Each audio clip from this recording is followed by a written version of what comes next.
नमस्कार दोस्तों, मैं प्रकाश कुमार मंडल आप सभी का तहे दिल से स्वागत करता हूं हमारे चैनल न्याय संग्राम में। जहां आज मैं आपके लिए एक बहुत ही महत्वपूर्ण विषय लेकर आया हूं, जो कि है भारत में जमानत प्रणाली। आज की वीडियो में हम विस्तार से चर्चा करेंगे कि जमानत क्या है, जमानत कितने प्रकार के होते हैं और जमानत लेने के लिए क्या-क्या मापदंड होते हैं। तो मैं आशा करता हूं कि इस वीडियो को देखने के बाद आपको किसी भी प्रकार का संदेह नहीं होगा कि जमानत कैसे ली जाती है और आपको अपने राइट्स, अपने हक के बारे में काफ़ी बेहतर तरीके से पता चलेगा। तो बिना किसी देरी के हम इस वीडियो की शुरुआत करते हैं। चलिए। तो दोस्तों, सबसे पहले हम ये जानने की कोशिश करते हैं कि बेल आखिर है क्या? जमानत है क्या? अगर हम मोटे तौर पर कहें, जमानत का सिंपल सा मतलब है कि अपराधी को अस्थायी तौर पर अपने केस के दौरान रिहा कर दिया जाए, ताकि वो अपने केस की अच्छी तरह से जांच कर सके। अब ऐसा क्यों है? उसके लिए चलिए मैं आपको एक सिचुएशन बताता हूँ। मान लीजिए कि किसी ने आपके ऊपर एफआईआर दर्ज कर दी और वो एफआईआर एक गैर जमानती अपराध के खिलाफ हुई है। तो उस केस में क्या होगा कि आप पूरे केस के दौरान जेल में रहेंगे, जो कि आपको बहुत ही ज्यादा प्रॉब्लम क्रिएट कर सकते हैं या आपको आर्थिक और मानसिक तौर पर कमजोर बना सकती है। तो ध्यान रखिए, जब भी किसी भी प्रकार का एफआईआर आपके ऊपर हो या फिर कोई भी वारंट आपके खिलाफ निकले, तो सबसे प्राथमिकता में आपको अपनी बेल के लिए अर्जी डालनी चाहिए, आपको जमानत लेनी चाहिए। अदरवाइज आपके लिए बहुत ज्यादा प्रॉब्लम क्रिएट हो सकती है। अब दूसरा सवाल यह है कि जमानत कितने प्रकार की होती है और जमानत की प्रक्रिया क्या है। तो सबसे पहले हम जानने की कोशिश करते हैं कि जमानत कितने प्रकार की होती है। जमानत मोटे तौर पर दो प्रकार की होती है। पहली है एंटीसिपेटरी बेल, जिसे हम हिंदी में अग्रिम जमानत कहते हैं, और दूसरा है रेगुलर बेल, जिसे हम हिंदी में नियमित जमानत कहते हैं। तो सबसे पहले हम एंटीसिपेटरी बेल के बारे में चर्चा करते हैं। एंटीसिपेटरी बेल यानी कि अग्रिम जमानत। अगर सरल शब्दों में कहा जाए, वो जमानत जो जेल जाने से पहले ली जाती है अग्रिम जमानत कहलाती है।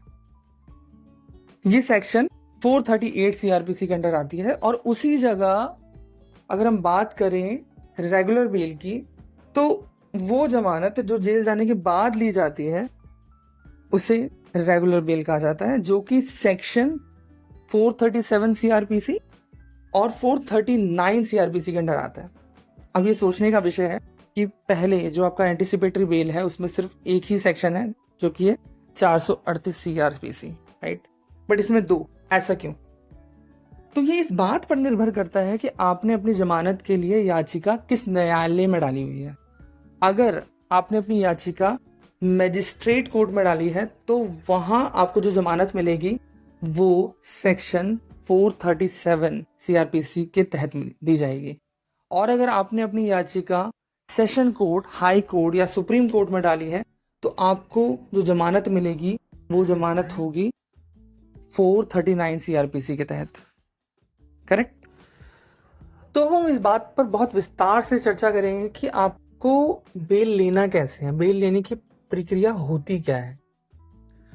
तो सबसे पहले रिकमेंडेशन है मेरी आप लोगों के लिए कि आप एक बहुत अच्छा लॉयर हायर करें।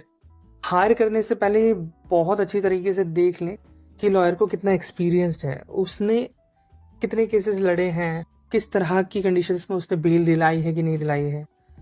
तो ये बहुत ज़रूरी है, बिकॉज कभी कभार ऐसा होता है कि केसेस बहुत सिंपल होते हैं, but because of the incapability कि लॉयर उतना दक्ष नहीं है, उस वजह से आपके केस गलत डायरेक्शन में मूव करने लगते हैं। तो ये बहुत इंपॉर्टेंट है कि आप एक बहुत अच्छे लॉयर को हायर करें। लॉयर को हायर करने के बाद सबसे पहला स्टेप होता है कि आपको कोर्ट में पिटीशन फाइल करनी पड़ती है, याचिका डालनी पड़ती है कि हाँ, मुझे गिरफ्तार होने का डर है बिकॉज ऑफ द एफआईआर और वारंट, जो भी है, व्हाटएवर इट इज, उस वजह से आपको गिरफ्तार होने का डर है। उसके लिए आप पिटीशन फाइल करते हैं। इसका पूरा प्रोसेस वकील आपको प्रॉपर समझाएगा, क्योंकि फॉर्म वगैरह भरने होते हैं, काफ़ी सारी चीज़ें होते हैं, वो कोर्ट पे डिपेंड करता है। तो लॉयर आपका पूरी तरीके से हेल्प करेगा इस चीज़ के लिए, राइट? सेकेंड चीज़ होती है कि जैसे ही आप फाइलिंग करते हो, राइट, जैसे ही आप याचिका डालते हो, तो कोर्ट आपको एक डेट देती है, जिस पर्टिकुलर डेट पे आपकी सुनवाई होती है, जहाँ पे ये निर्धारित किया जाता है कि आपको बेल देनी चाहिए कि नहीं देनी चाहिए। अब ये कैसे निर्धारित होगा कि आपको बेल देनी चाहिए कि नहीं देनी चाहिए? तो कुछ मापदंड हैं मोटे तौर पर जो देखे जाते हैं, पहली चीज़ है कि आपकी क्रिमिनल हिस्ट्री, कि आपकी इससे पहले कोई क्रिमिनल हिस्ट्री तो नहीं है, या फिर आपके भागने के चांसेस तो बहुत ज़्यादा नहीं है, या फिर आप जो प्रमाण है, जो सबूत है, या फिर जो गवाह है उसको मैनिपुलेट करना की कोशिश तो नहीं करेंगे, या फिर आपको उस तरह की कैपेबिलिटी है या नहीं है। तो मतलब और भी काफ़ी सारे फैक्टर डिपेंड करते हैं। तो ये सारी चीज़ें देखी जाती हैं। और बेल भी आपको शर्तों की बुनियाद पर दी जाती है कि जो भी कानूनी प्रक्रिया है उसको आप बहुत अच्छे तरीके से फॉलो करेंगे। जो भी आपका लीगल रिप्रेजेंटेटिव है उसको, उसके इंस्ट्रक्शंस को आप फॉलो करेंगे। जब भी किसी भी चीज़ के लिए अगर पुलिस आपको बुलाती है तो उनके साथ आप पूरा का पूरा सहयोग करेंगे पूछताछ के लिए। और भारत छोड़ने से पहले आपको कोर्ट में याचिका डालनी पड़ेगी या इन्फॉर्म करना पड़ेगा कि हाँ मैं जा रहा हूँ। अगर उनकी अनुमति मिलती है कोर्ट से, अगर आपको अनुमति मिलती है तभी आप जा सकते हैं, नहीं तो आप जा भी नहीं सकते, राइट। और भी मतलब डिपेंड करता है कि किस तरह का क्राइम है, किस तरह मतलब किस क्राइम के अंडर आप बेल मांग रहे हो, उस पर बहुत डिपेंड करता है कि आपके पर क्या क्या कंडीशंस लगेंगी। और साथ ही साथ मैं आपको ये भी बताना चाहूँगा कि कुछ ऐसे अपराध होते हैं जहाँ पे आपको एंटीसिपेटरी बेल नहीं दी जाती है, जैसे कि टेररिज्म। अगर आप किसी भी टेररिज्म काइंड ऑफ एक्टिविटीज़ में पाए जाते हैं तो आपके एंटीसिपेटरी बेल आपको नहीं मिलेगी। अगर आप किसी भी जो चाइल्ड अब्यूजमेंट होती है, जो सेक्सुअल हरासमेंट होती है बच्चों के लिए, उसमें भी आपको एंटीसिपेटरी बेल नहीं मिलेगी, राइट। और भी है जैसे कि NDPS एक्ट है, अगर उसके तहत अगर आपके ऊपर कोई मुकदमा चलता है तो उसमें भी आपको एंटीसिपेटरी बेल नहीं दी जाती है। तो ये कुछ अपवाद हैं जहाँ पे आपको एंटीसिपेटरी बेल नहीं दी जाती। अब मान लीजिए कि आपने याचिका डाल दी, आपको जमानत मिल गई, पर जमानत मिलने के बावजूद भी अगर आपको पुलिस अरेस्ट करने की कोशिश करती है। अब पुलिस अरेस्ट करने की कोशिश क्यों करेगी? मे भी हो सकता है कि जो आपकी अपोजिशन में है वो काफ़ी पावरफुल है, उसने पुलिस वाले के साथ अपनी साठ गांठ बना रखी है और वो आपको प्रेशराइज करने की कोशिश कर रहे हैं। तो उस केस में आपको पुलिस अरेस्ट करने की कोशिश कर सकती है।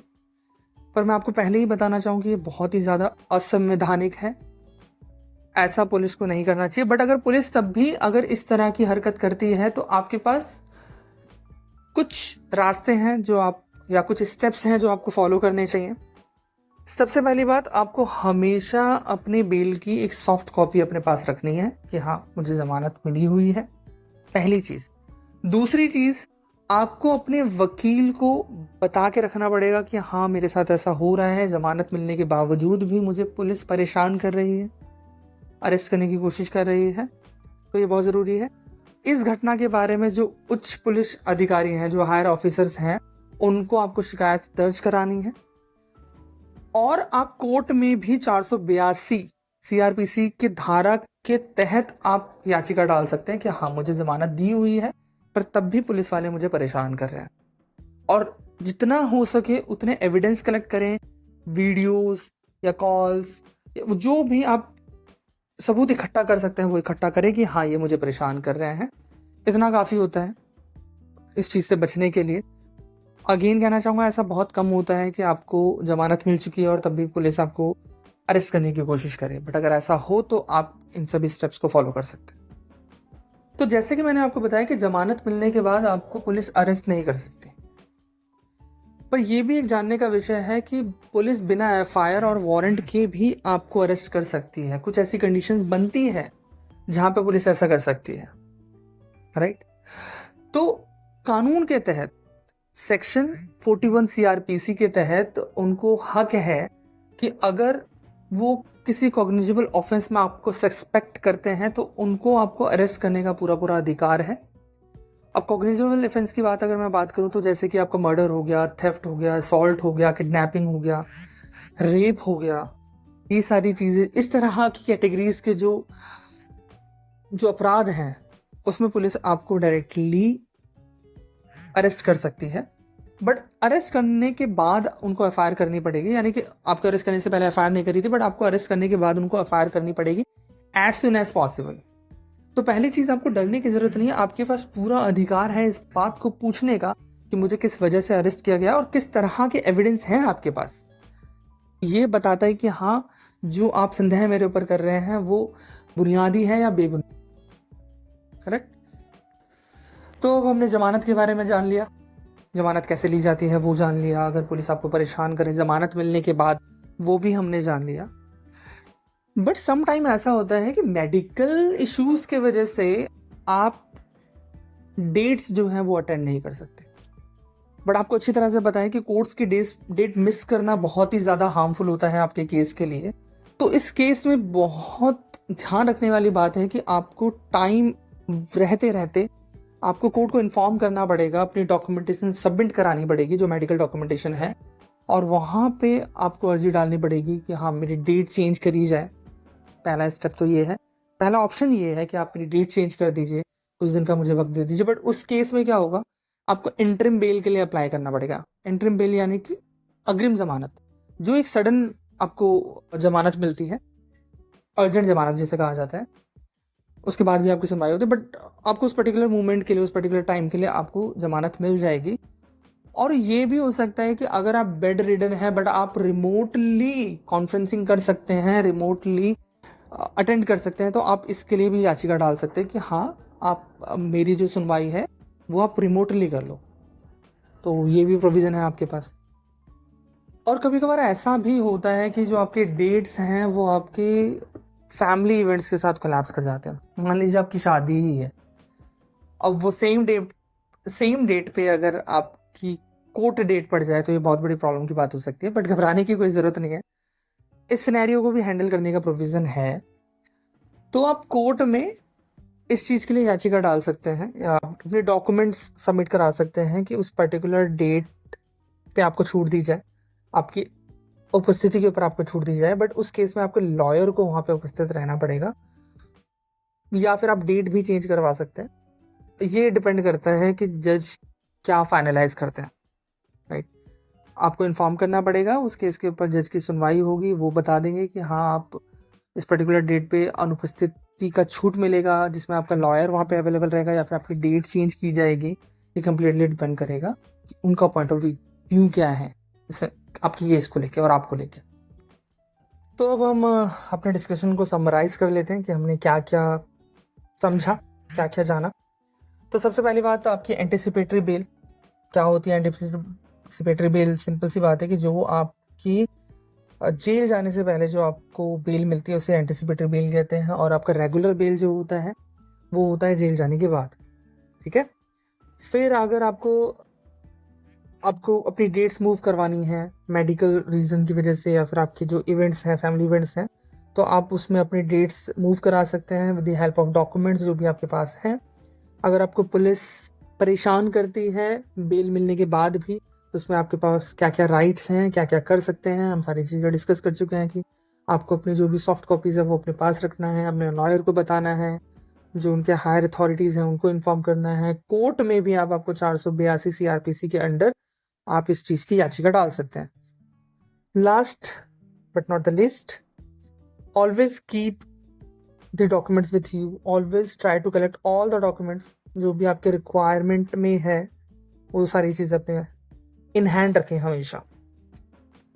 तो इसी के साथ मैं इस वीडियो की समाप्ति करता हूँ। आई होप आपके लिए ये वीडियो काफ़ी इन्फॉर्मेटिव रही होगी। तो आप सभी लोगों से अनुरोध है कि अगर वीडियो अच्छी लगी है तो प्लीज़ सब्सक्राइब बटन दबाएं, और आने वाली सभी वीडियो की इन्फॉर्मेशन आपको मिलती रहेगी। नमस्कार।